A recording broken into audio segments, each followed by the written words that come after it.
Suatu ketika datang orang Yahudi. Orang Yahudi datang kepada Imam Ja'far As-Shadiq.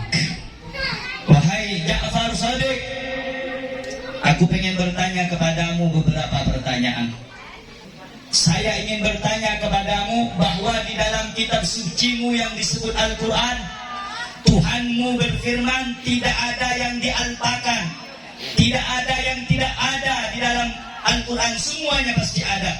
Maka saya minta bukti satu tentang kebenaran kitab sucimu Al-Quran. Saya ingin bertanya kepadamu sekarang. Ulurkan tanganmu wahai Ja'far Shadiq. Saat ini aku beriman kepada Tuhanmu dan Tuhan daripada kakekmu Muhammad sallallahu alaihi.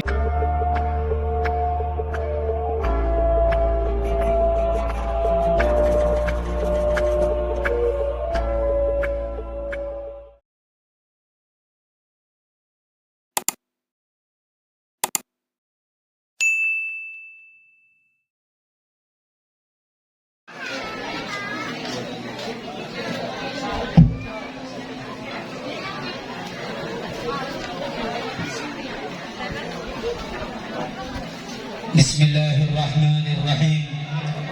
Assalamualaikum warahmatullahi wabarakatuh.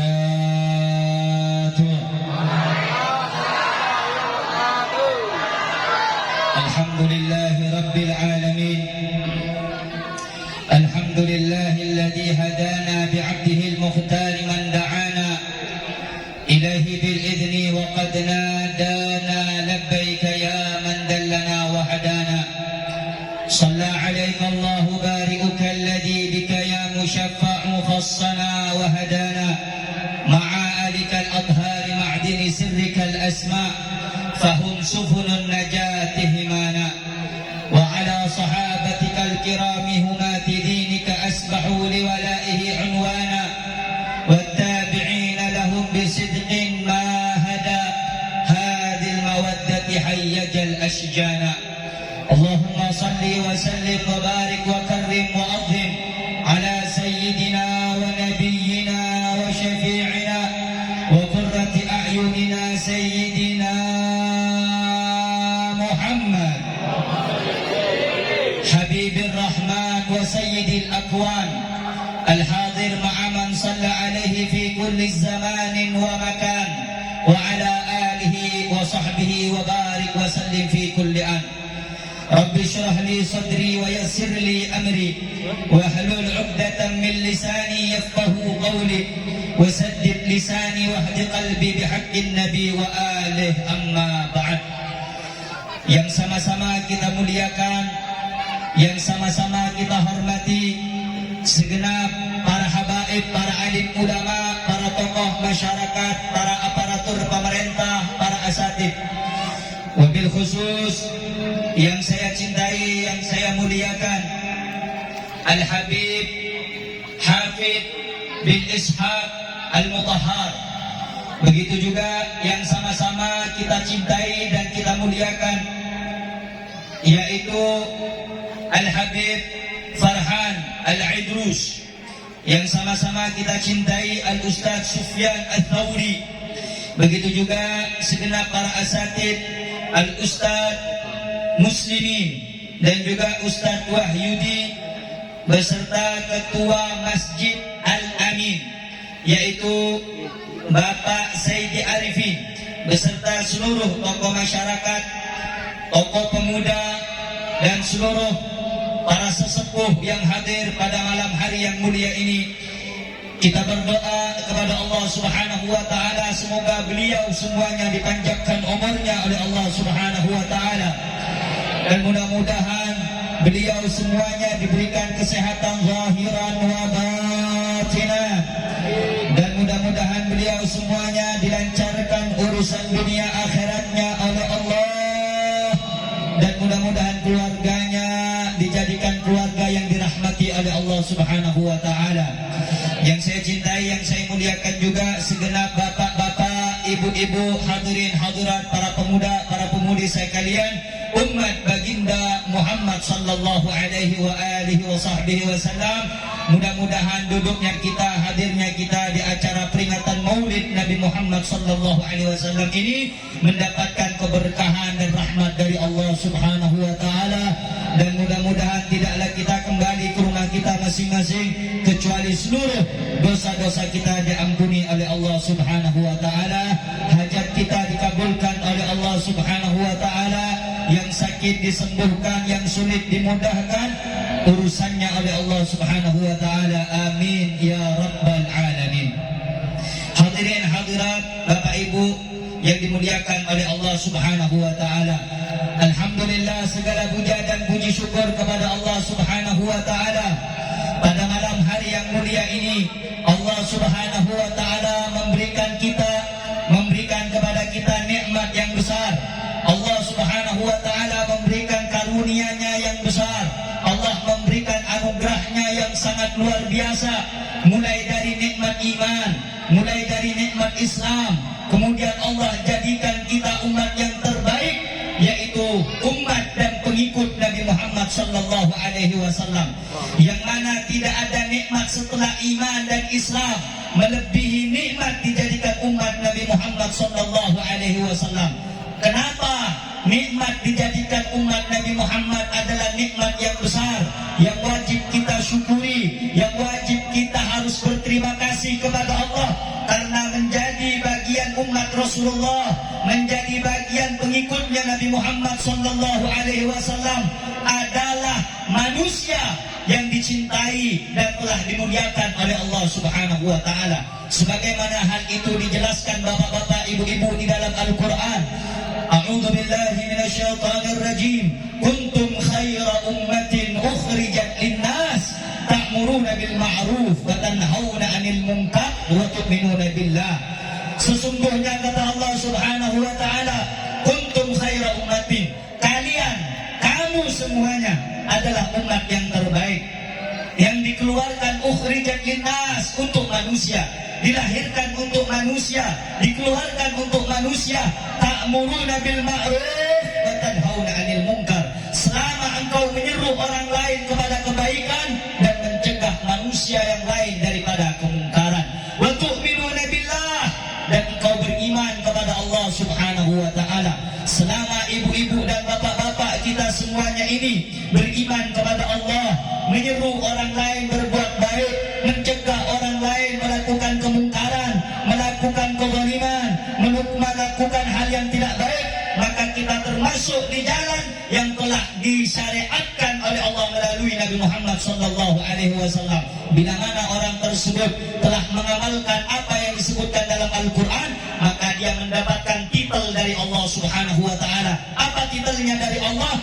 Kuntum khaira ummatin, kalian adalah umat yang terbaik. Maka nikmat ini, anugerah ini, pemberian ini wajib kita syukuri, wajib kita berterima kasih, dan tidak ada pada malam hari ini kata yang pantas, ucapan yang pantas keluar dari lisan kita semua kecuali ucapan alhamdulillahi rabbil alamin. Segala puja dan puji syukur hanya milik Allah, Tuhan semesta alam. Kenapa ibu-ibu kita harus bersyukur kepada Allah?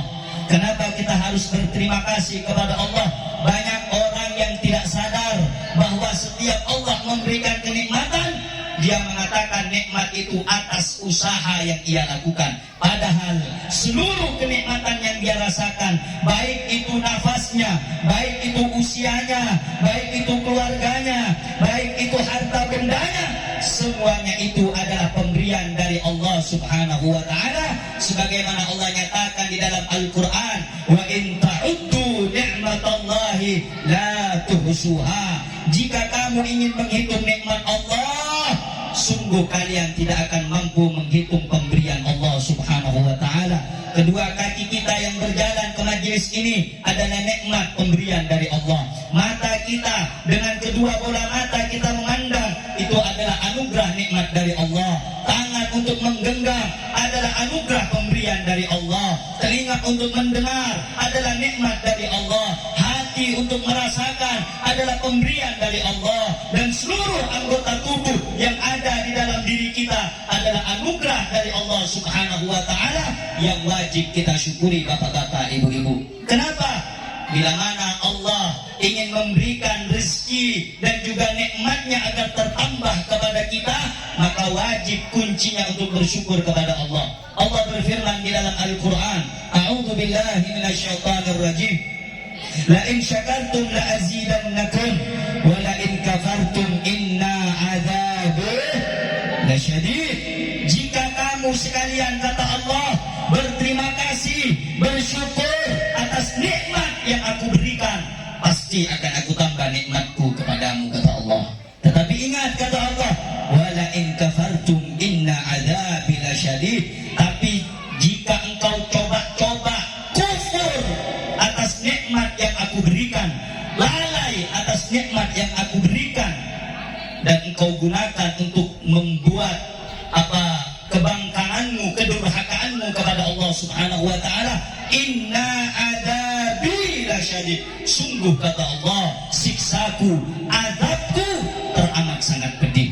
Karena itu, saudara-saudara, alhamdulillah kita bersyukur kepada Allah dijadikan waktu kita, kesempatan kita, khususnya pada malam hari ini, duduk kita bersama-sama, hadir kita bersama-sama untuk merayakan, untuk bergembira, untuk senang hati dengan memperingati Maulid Nabi Muhammad sallallahu alaihi wasallam. Mudah-mudahan gembiranya kita, senangnya kita dengan perayaan Maulid ini dicatat oleh Allah Subhanahu wa taala sebagai orang yang nanti kelak di akhirat dibangkitkan bersama Nabi Muhammad sallallahu alaihi wasallam. Amin ya rabbal alamin. Hadirin hadirat, bapak-bapak, ibu-ibu yang dimuliakan oleh Allah Subhanahu wa taala. Kalau kita ingin berbicara kenikmatan dari sekian banyak kenikmatan yang Allah berikan, kenikmatan yang paling utama sebelum kenikmatan iman dan Islam, nikmat diutusnya Nabi Muhammad sallallahu alaihi wasallam. Ada sebagian orang yang bertanya, kenapa kita harus bersyukur dengan adanya Rasulullah? Kenapa kita harus berterima kasih kepada Allah dengan diutusnya Rasulullah? Saudara-saudara, jangankan Islam dan iman, kita tidak akan mengenal, kita tidak akan mengetahui, kita tidak akan bisa membaca Al-Quran, kita mungkin tidak akan beriman kepada Allah tanpa wasilah perantara Nabi Muhammad sallallahu alaihi wasallam. Diutuslah Nabi Muhammad yang mana visi misinya, tugasnya membawa manusia untuk menuhankan Allah Subhanahu wa taala. Wa ma arsalna min qablika min rasulin illa nuhi ilaihi annahu la ilaha illa ana fa'budun. Kami, kata Allah, tidak mengutus engkau wahai Muhammad dan juga rasul-rasul sebelum engkau wahai Muhammad, mulai Nabi Adam sampai Nabi Muhammad sallallahu alaihi wasallam. Nabi yang wajib kita ketahui ada 25, sementara jumlah nabi ada 124.000 nabi. Rasul terdiri dari 313, dan wajib kita ketahui 25 nabi dan rasul, mulai Nabi Adam sampai nabi kita Nabi Muhammad sallallahu alaihi mulai Nabi Adam alaihissalam sampai Nabi Muhammad, visi misinya satu, mengajak manusia untuk beribadah kepada Allah dan menjadikan Allah sebagai Tuhannya. Illa nuhi ilaihi, melainkan aku wahyukan kepada mereka, annahu la ilaha illa ana, sesungguhnya tiada Tuhan yang berhak disembah kecuali aku, kata Allah. Fa'budun, sembahlah aku. Itu yang dibawa oleh Nabi Adam, itu yang disebarkan oleh Nabi Ibrahim, itu yang diajarkan oleh Nabi Musa, Isa, sampailah kepada Nabi kita Muhammad sallallahu alaihi wasallam. Sehingga kita berterima kasih, ibu bapak, kita menjadi orang yang muslim, kita menjadi orang yang mukmin karena diutusnya Nabi Muhammad sallallahu alaihi wasallam. Maka rahmat yang paling besar, anugerah yang paling besar, bahkan kita tidak akan mengenal iman, Islam, Al-Quran melalui kecuali Nabi Muhammad sallallahu alaihi. Adanya Rasulullah mengajak kita beriman kepada Allah. Adanya Rasulullah mengajak kita untuk membaca Al-Quran, mengetahui firman Allah. Sampai disebutkan Al-Quran itu bapak-bapak, la sautun wala harfun, bila sautin wala harfin, tidak ada gambarnya, tidak ada suaranya, dibahasakan oleh Rasulullah sallallahu alaihi wasallam. Agar apa? Kita manusia faham apa yang dimaksud oleh Allah Subhanahu wa taala. Sehingga kata Nabi Muhammad di dalam hadis, qala Rasulullah sallallahu alaihi wasallam, innama bu'ithtu mu'alliman, sesungguhnya aku diutus sebagai pengajar, kata Nabi Muhammad. Aku ajarkan Anda dari zaman kegelapan menuju dengan zaman yang terang benderang dengan adanya iman dan Islam. Aku ajarkan Anda dari akhlak yang tidak buruk, yang tidak baik menuju akhlak yang baik, dari akhlak yang buruk menuju akhlak yang sempurna. Sehingga Nabi Muhammad bersabda, innama bu'ithtu liutammima makarimal akhlak. Zaman dahulu ibu-ibu, kalau kita ingin membaca sejarah, kalau kita ingin mengkaji sejarah, kalau kita ingin belajar tentang sejarah orang-orang zaman dahulu, Allah abadikan dalam Al-Quran. Kalau mereka diberi anak perempuan, mereka bunuh hidup-hidup saudara-saudara. Kenapa? Aib sebagai cacat, sebagai hal yang tidak baik dalam suatu keluarga yang punya anak perempuan, karena tidak bisa dibawa dalam medan pertempuran. Ketika datang Islam, wanita semuanya dimuliakan oleh Islam. Datang ajaran Nabi Muhammad, manusia yang disebut wanita tidak halal disentuh, saudara-saudara, kecuali telah dilangsungkan akad pernikahan. Di zaman dahulu, perempuan hanya dijadikan sebagai objek pemuas hawa nafsu. Tetapi ketika datang Islam, perempuan dimuliakan oleh Allah melalui ajaran dan syariat Allah yang dibawa oleh Nabi Muhammad sallallahu alaihi. Sehingga saudara-saudara, Allah abadikan di dalam Al-Quran bahwasanya orang-orang zaman dahulu sebelum datangnya Islam, sebelum datangnya agama yang dibawa oleh Nabi Muhammad sallallahu alaihi wasallam, Arab-Arab jahiliyah zaman dahulu, sebelum mereka diajarkan akhlak melalui Al-Quran yang dibawa oleh Nabi Muhammad, mereka mengubur hidup-hidup anak mereka, mereka membunuh anak-anak mereka. Allah abadikan di dalam Al-Quran. Hal itu saking hinanya apa yang telah mereka lakukan, saking hinanya hukum yang mereka tetapkan, tapi semua itu dibuang dengan adanya dan diutusnya baginda Nabi besar Muhammad sallallahu alaihi. Sehingga kita patut bersyukur kepada Allah, patut berterima kasih kepada Allah. Allah mengutus untuk kita seorang Nabi dan Rasul, yang mana Nabi dan Rasul ini menjadi pemimpin para anbiya, penutup para Rasul, yaitu kekasih kita baginda Nabi Muhammad sallallahu alaihi wa ala alihi wasallam. Saudara-saudara, kalau kita sering bertanya, kenapa kita harus merayakan perayaan Maulid? Kenapa kita harus senang dan gembira dengan perayaan Maulid? Satu yang ingin saya sampaikan, bahwa apa yang kita lakukan pada malam hari ini dan apa yang dilakukan oleh kaum muslimin di luar sana tiada lain adalah sebab mereka ingin memiliki hubungan yang erat dengan Nabi Muhammad sallallahu alaihi wasallam. Sebagaimana dalam hadis Rasulullah sallallahu alaihi wasallam bersabda, yuhsyarul mar'u ala ma'aman ahab. Seseorang akan dibangkitkan bersama siapa dia mencintai. Kalau kita mencintai Rasulullah di dunia, insya Allah nanti di akhirat kita akan dibangkitkan bersama Nabi Muhammad. Tapi kalau di dunia kita jauh dari Rasul, kita tidak meneladani Rasul, kita tidak senang dengan acaranya Rasul, kita tidak gembira dengan adanya pewaris Rasul, maka jangan berharap nanti di akhirat kita akan dekat dengan Rasulullah sallallahu alaihi wasallam. Kadar jauh dekatnya kita dengan Nabi Muhammad diukur saat kita masih hidup di dunia. Kalau kita dekat dengan pewarisnya Nabi Muhammad, siapa pewaris Nabi Muhammad? Para ulama, kaum salihin, orang yang saleh, mereka pewarisnya Nabi Muhammad. Kalau kita dekat dengan mereka, ngaji kepada mereka, mengambil berkah dari mereka, belajar Islam kepada mereka, cinta kepada mereka, meneladani kehidupan mereka, maka kita memiliki ikatan yang akan bersambung kepada Nabi Muhammad sallallahu alaihi wasallam. Tapi kalau kita jauh dari mereka, jauh dari ajaran mereka, bahkan naudzubillah, kalau kita sampai benci kepada mereka, maka tidak ada harapan bagi kita untuk dekat dengan Nabi Muhammad sallallahu alaihi wasallam. Karena itu saudara-saudara yang dimuliakan oleh Allah Subhanahu wa taala, acara ini dibuat oleh sahibul hajah. Acara ini dibuat untuk kita semuanya agar kita bisa kembali menteladani, mencontoh daripada kehidupan dan akhlak yang mulia, akhlaknya baginda Nabi Muhammad sallallahu alaihi wasallam. Allahumma salli ala sayyidina Muhammad. Ada orang yang bertanya, saudara-saudara, kenapa kita harus menteladani Nabi Muhammad? Kenapa kita harus mencontoh budi pekertinya Nabi Muhammad?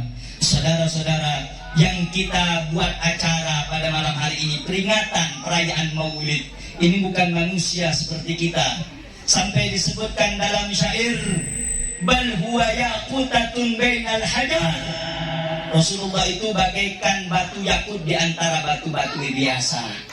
Bu, Pak, kalau kita ini tahu batu yakut atau bahasanya permata atau berlian, apakah sama permata dan berlian dengan batu-batu sungai? Tidak sama. Apakah sama batu yakut, batu jamrud, batu delima, atau emas atau permata dengan sebongkah semen? Tidak sama. Itulah perumpamaan kita dengan Nabi Muhammad sallallahu alaihi wasallam. Kalau kita ini batu cor, kalau kita ini batu sungai, kalau kita ini ibarat batu kali, Nabi Muhammad permatanya, Nabi Muhammad intannya, Nabi Muhammad adalah jamrudnya.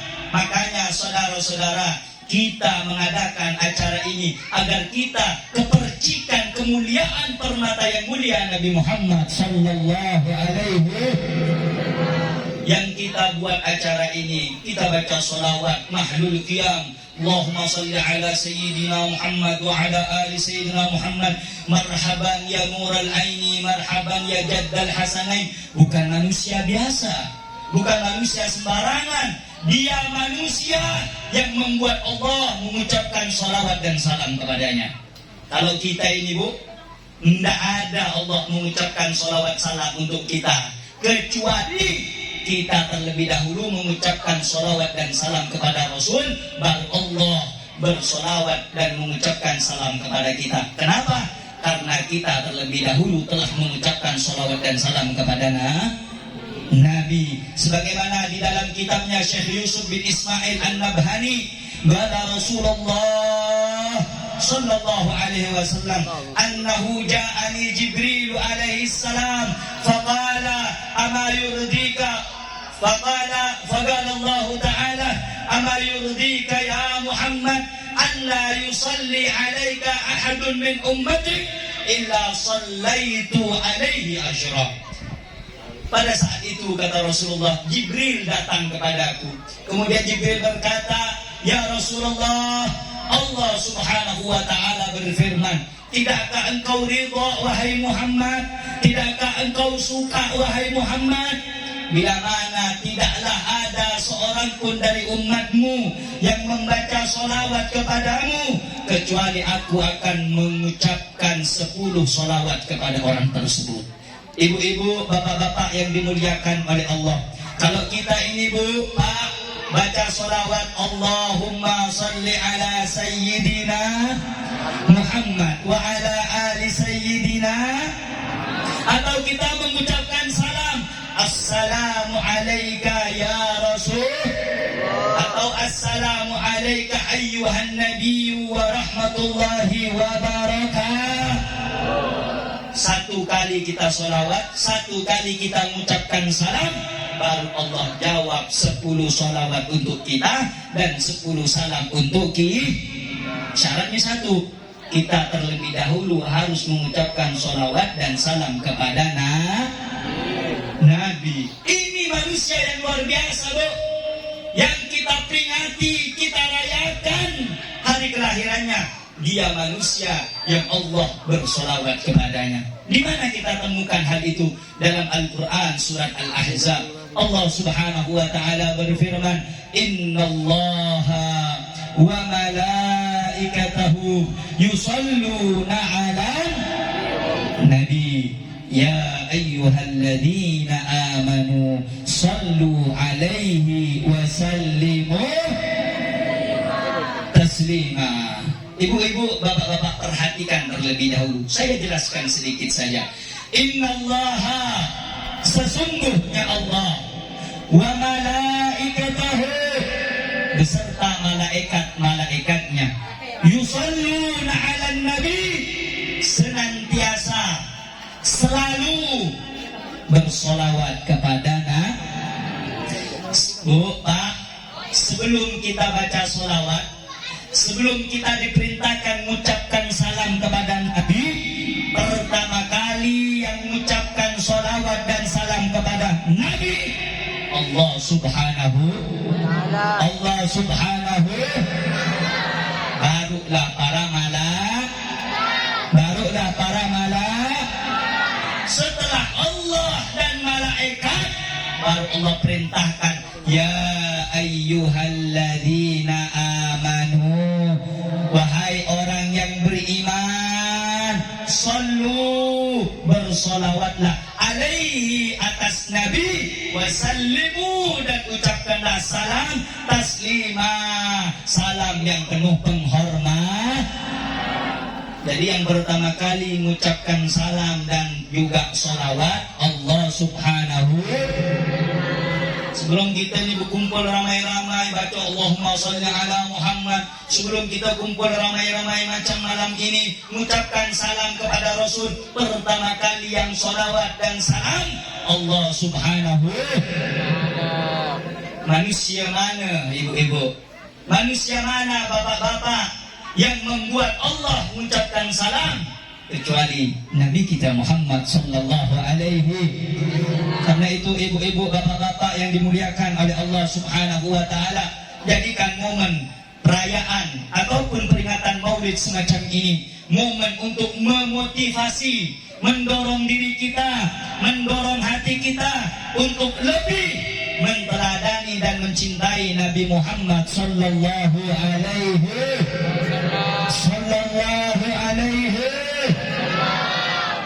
Ada sebagian orang zaman sekarang kalau punya guru yang salah, pemahaman yang salah, untuk apa itu kumpul-kumpul?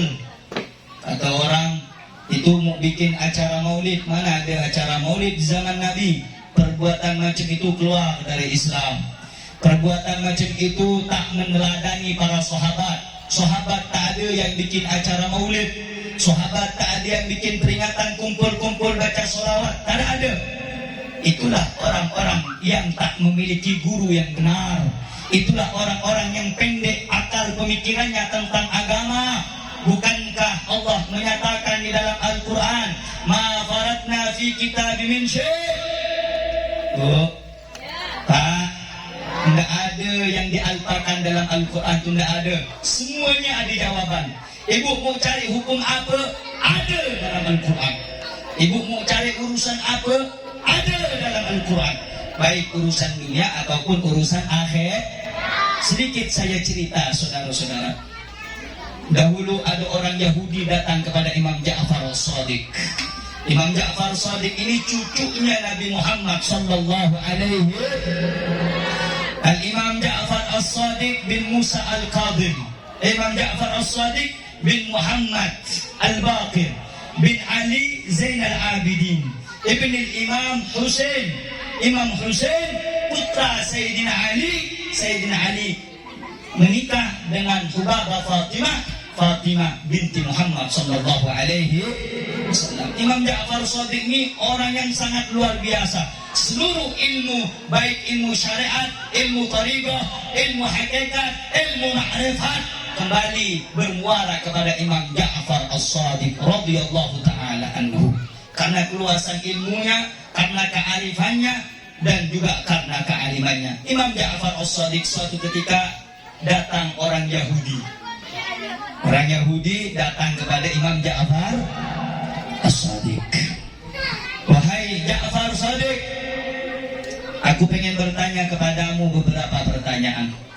Satu, kata orang Yahudi itu, saya ingin bertanya kepadamu bahwa di dalam kitab sucimu yang disebut Al-Quran, Tuhanmu berfirman tidak ada yang dialpakan, tidak ada yang tidak ada di dalam Al-Quran, semuanya pasti ada. Maka saya minta bukti satu tentang kebenaran kitab sucimu Al-Quran. Saya ingin bertanya kepadamu sekarang, harga gandum di pasar berapa? Coba lihat dalam Al-Quran, ada enggak harga gandum, harga beras di Al-Quran? Kata Imam Ja'far As-Shadiq, ada. Kau tunggu di sini sebentar. Dipanggil sama Imam Ja'far As-Shadiq khadim, pelayan beliau, pembantunya dipanggil. Sini kau, ada apa wahai Imam? Kau sekarang berangkat ke pasar, kau tanya harga gandum berapa harganya? Berangkat ini, pelayannya berangkat ke pasar, nanya harga gandum. Harga gandum berapa di sini? Contoh 18.500. Oh, segitu sekilo. Balik lagi. Wahai Imam Ja'far Shadiq, harga gandum sekarang 18.500 di pasar. Orang Yahudi dengar pembantunya ngabarkan harga kepada Imam Ja'far Shadiq, ketawa dia. Kalau begitu tak perlu kau cari dalam Al-Quran, aku pun tahu. Jangan kau nak bodoh-bodohkan aku. Kata Imam Ja'far As-Shadiq, bukankah Allah Subhanahu wa taala berfirman di dalam Al-Quran, fas'alu ahla dzikri in kuntum la ta'lamun. Kau bertanya kepada orang yang tahu kalau kau tak tahu. Allah perintahkan kita ni bertanya kepada orang yang tahu kalau kita tak tahu. Saya tak tahu harga gandum sekarang, karena Allah perintahkan aku, suruh pelayan aku nanya kepada yang tahu di pasar harganya berapa. Apakah salah? Kemudian kata orang Yahudi tersebut, benar, semuanya tidak dialpakan di dalam Al-Quran. Ulurkan tanganmu wahai Ja'far Shadiq, saat ini aku beriman kepada Tuhanmu dan Tuhan daripada kakekmu Muhammad sallallahu alaihi. Itu contoh, Bu. Semuanya ada dalam Al-Quran. Apalagi tentang hukum termasuk perayaan Maulid Nabi Muhammad sallallahu alaihi wasallam. Kalau dilihat secara casing, Maulid memang tidak ada di zaman sahabat. Tidak ada kumpul-kumpul macam gini, tidak ada yang namanya karangan-karangan Maulid, tidak ada di zaman sahabat.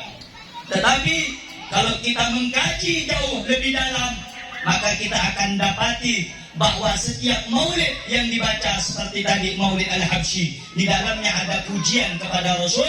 Hal itu juga pernah dilakukan oleh sahabat yang bernama Hassan ibn Thabit. Jadi ada satu sahabat, Pak, Bu, namanya Hassan ibn Thabit. Sahabat itu suka muji Nabi Muhammad, penyairnya Rasulullah sallallahu alaihi wa ajmalu minka lam taraqatu ain wa ahsanu minka lam talidin nisa'u khuliqta mubarra'an min kulli aibin ka'annaka qad khuliqta kama tasha'u.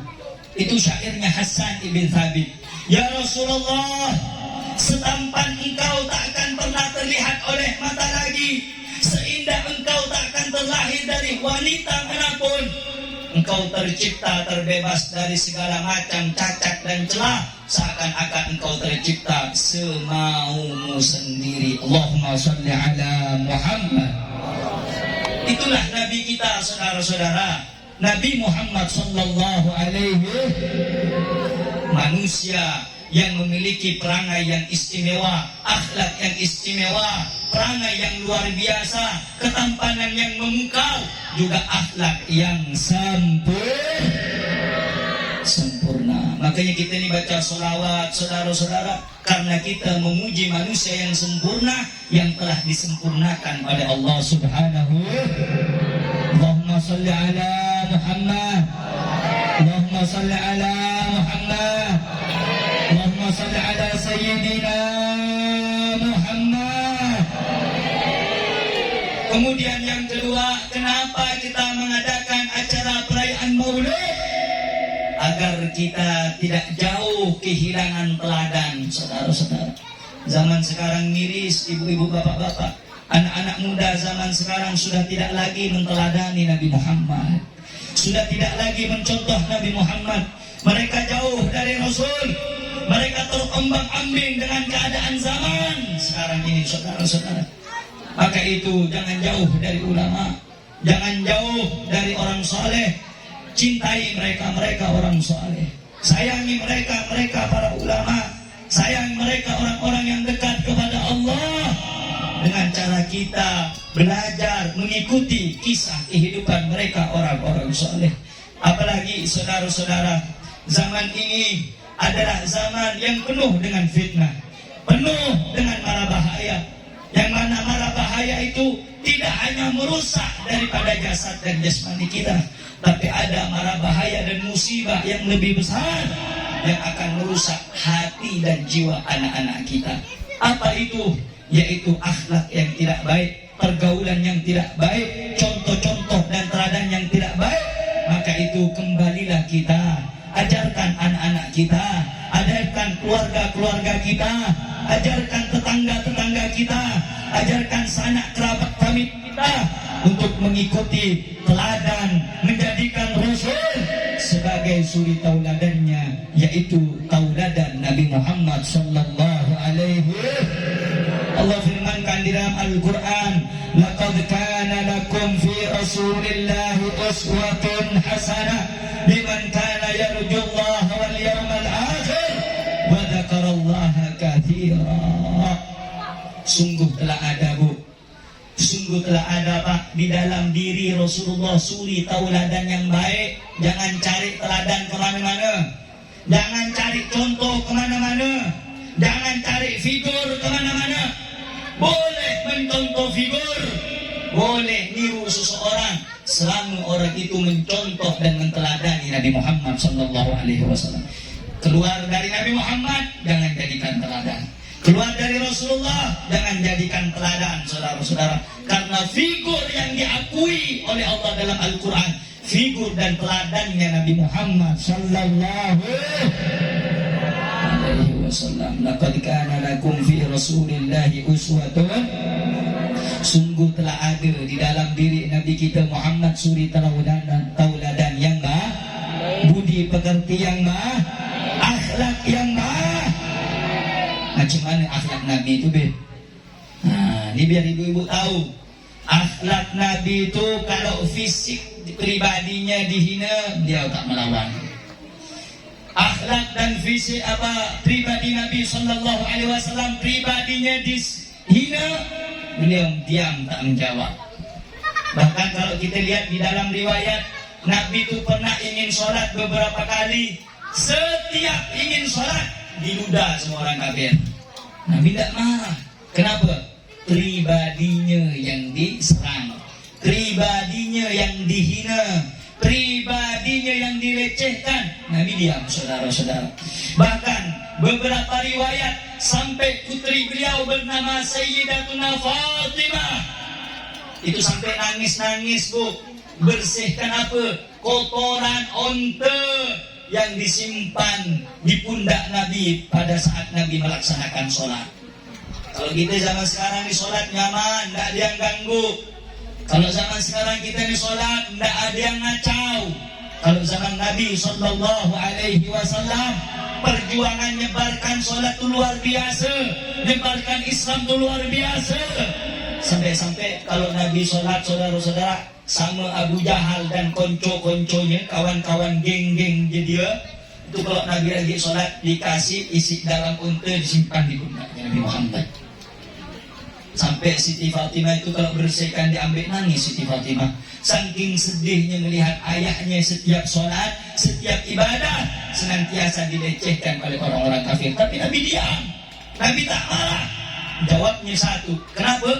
Karena yang dihina pribadi Nabi, dirinya Tapi kata Al-Imam Abdurrahman Ad-Daibai dalam kitab Maulid Dibanya, wa idza duyyi'a haqqullahi lam yakum ahadun li ghadabih. Tapi ingat Pak Bu, Nabi itu pemaaf. kalau dirinya yang dihina. Nabi itu santun, pemaaf kalau dirinya yang dicaci. Tetapi kalau berkaitan tentang urusan Allah, urusan Islam, urusan agama, urusan syariat, urusan Al-Quran, lam yakum ahadun li ghadabihi, tidak ada seorang pun yang berani menghalangi marahnya Nabi Muhammad SAW. Makanya kalau zaman dahulu perang itu kalau udah dikumandangkan bahwa kaum muslimin akan tempur dengan orang kafir, yang paling depan siapa? Bukan sahabat Nabi Muhammad SAW. Kalau balik dari peperangan, yang paling akhir balik siapa? Bukan sahabat Nabi Muhammad SAW.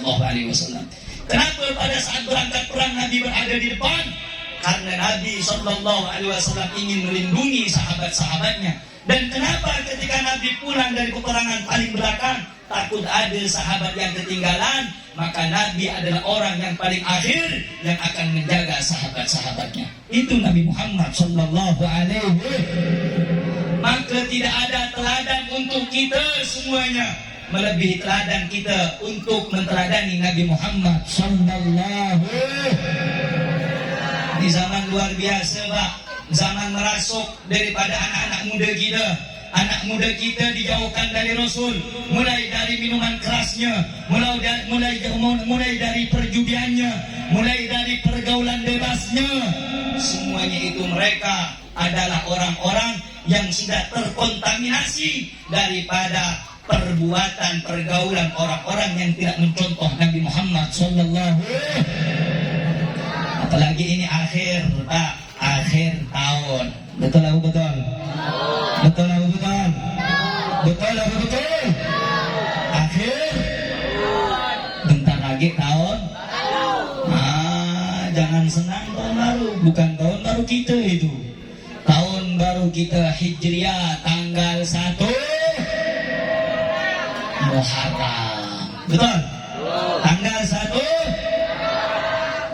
Kita lihat zaman sekarang, Bu, ini bentar lagi ini tahun baru ini. Apa yang dibuat anak-anak muda kita? Keluar keluyuran, nongkrong tak jelas, mabuk, maksiat. Betul tak betul? Makanya saudara-saudara, kalau kita dicinta kepada umat Nabi yang lain, tegur dengan kasih sayang, bimbing saudara kita dengan kasih sayang.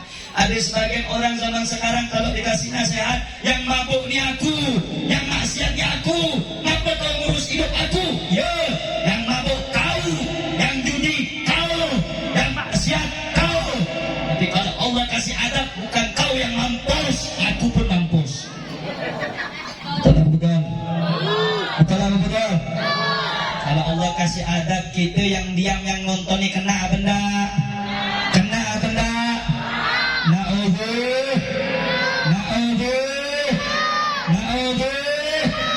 Billah. Makanya jadikan Nabi teladan.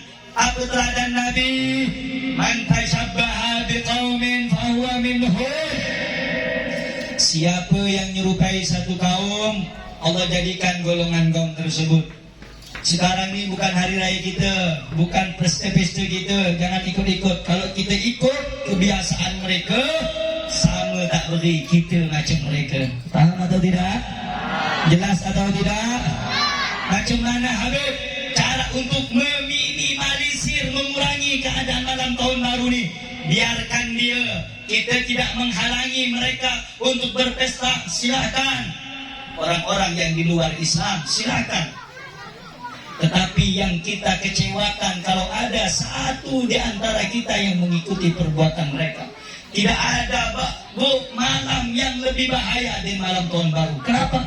Di pantai-pantai kita dapati, di tempat-tempat yang tertentu kita dapati narkobanya mereka, perbuatan maksiat mereka, nongkrong-nongkrongnya mereka, disko-diskonya mereka.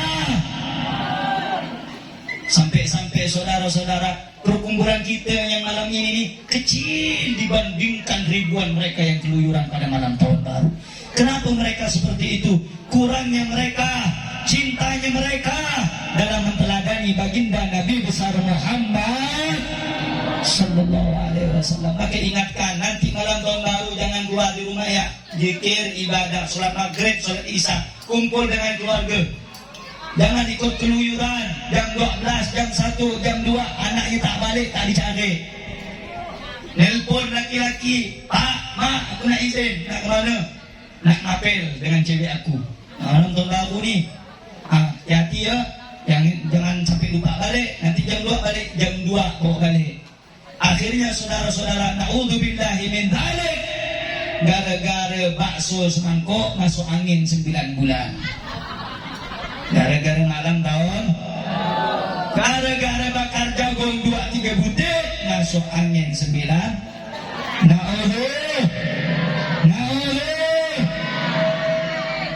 Makanya jangan. Allah Subhanahu wa ta'ala sudah ngasih kita contoh yang baik, Nabi Muhammad. Udah ngasih kita figur yang baik, Nabi Muhammad. Jangan mencontoh dan menteladani orang yang jauh dari Nabi Muhammad. Karena itu Bu, ingatkan Bu, perkumpulan kita ini sedikit. Salah ke kita ini kumpul macam gini nih Bu? Untuk cinta kepada Allah, untuk cinta kepada Rasulullah. Salah ke kita ni yang muji Rasulullah. Masih sering banyak orang ngata-ngatakan, untuk apa bikin acara maulid, untuk apa bikin acara Isra Mi'raj, untuk apa bikin acara tahlil. Itu semua tak benar. Itu tidak ada zaman Nabi. Salahkah kita yang kumpul macam gini, baca tahlil, baca maulid, baca yasin, mengadakan Isra Mi'raj, daripada mereka orang-orang yang sibuk dengan maksiatnya, sibuk dengan jogetnya, sibuk dengan dangdutnya, sibuk dengan minuman kerasnya. Maka itu saudara-saudara, kita belajar dari Nabi Muhammad sallallahu alaihi wasallam. Apa kata Rasulullah? Wallah inni la astaghfirullah fi kulli yawmin akthar min 70 marrah au 100 marrah. Demi Allah, kata Rasulullah, dalam setiap hari aku memohon ampun kepada Allah lebih dari 70 kali, lebih dari 100 kali. Saudara-saudara, itu Nabi Muhammad Bu, yang Allah sebutkan dalam Al-Quran, liyaghfiralakallahu ma taqaddama min dambika wa ma ta'akhkhar.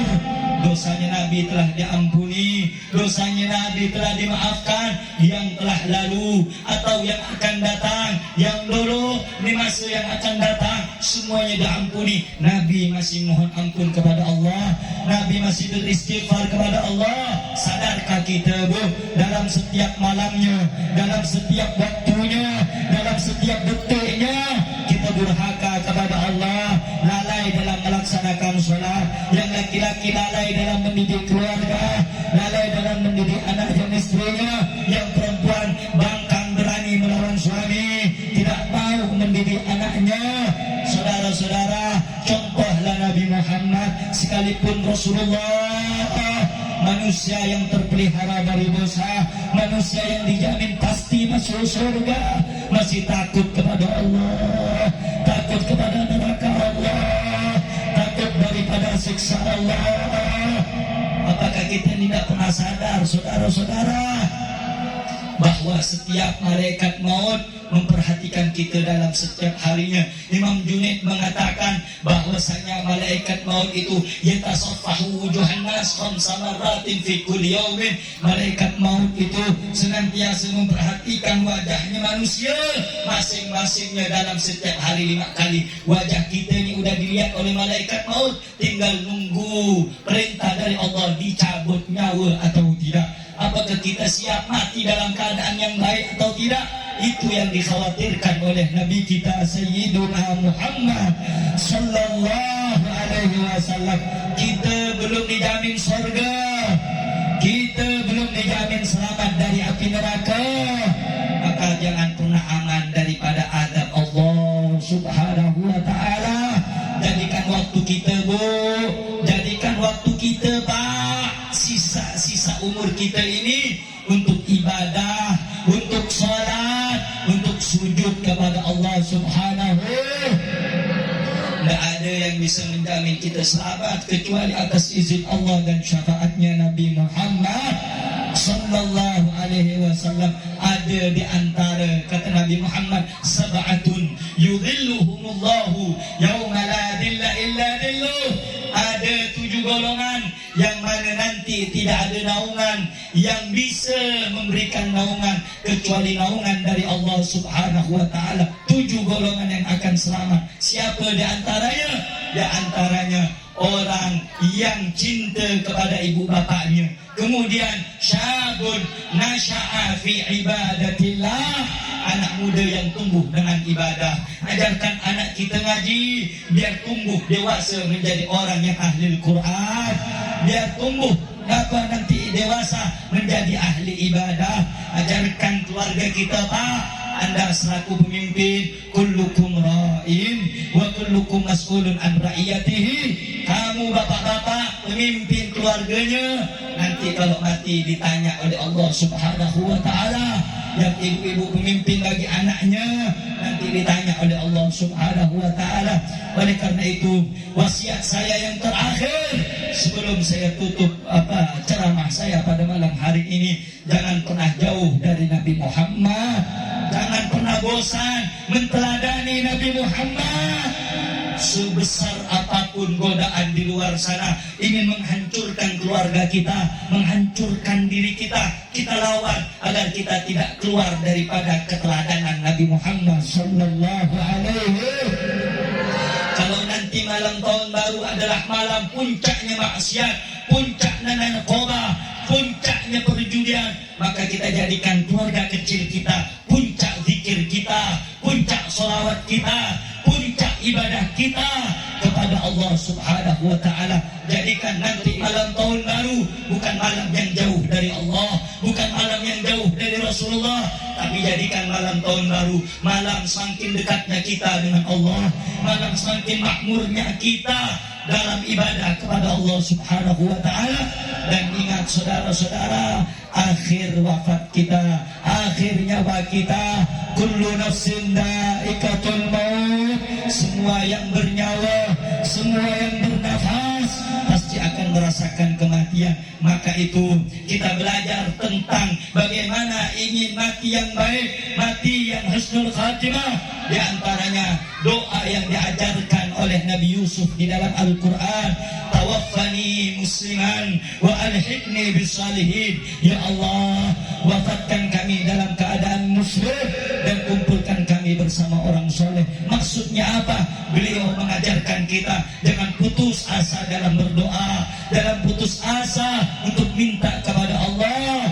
Allah berfirman di dalam Al-Quran, ud'uni astajib lakum, minta kepadaku aku akan kabulkan, minta kepadaku akan aku berikan, kata Allah. Kau minta apa ibu-ibu, kau minta apa bapak-bapak, urusan dunia, urusan harta, urusan akhirat, urusan anak, urusan apa saja, minta kepada Allah Subhanahu wa ta'ala, astajib lakum, pasti akan dikabulkan oleh Allah Subhanahu wa ta'ala. Maka di antara permintaan kita semua yang hadir di acara peringatan Maulid ini, sebagaimana kita gembira, senang merayakan Maulid ini, mudah-mudahan hal ini dapat menyenangkan hati Nabi kita Muhammad sallallahu alaihi wasallam. Kita minta dan mohon kepada Allah, perkumpulan kita pada malam hari ini akan menjadi warisan yang terbaik untuk anak cucu kita di dalam mencintai Nabi Muhammad sallallahu alaihi wasallam. Dan kita minta kepada Allah Subhanahu wa taala, mudah-mudahan kita tidak diwafatkan kecuali dalam keadaan husnul khatimah. Mudah-mudahan kita tidak diwafatkan kecuali dalam keadaan iman dan Islam.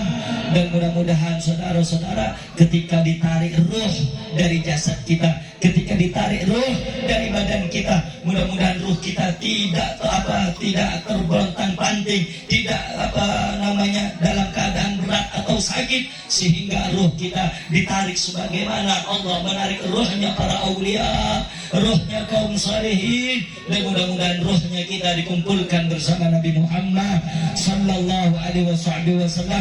Ya Rabbi bil Mustafa balligh maqasidana waghfir lana ma madha ya wasi'al karami. Wa sallallahu ala sayyidina Muhammadin wa ala alihi wa sahbihi wasallam walhamdulillahi rabbil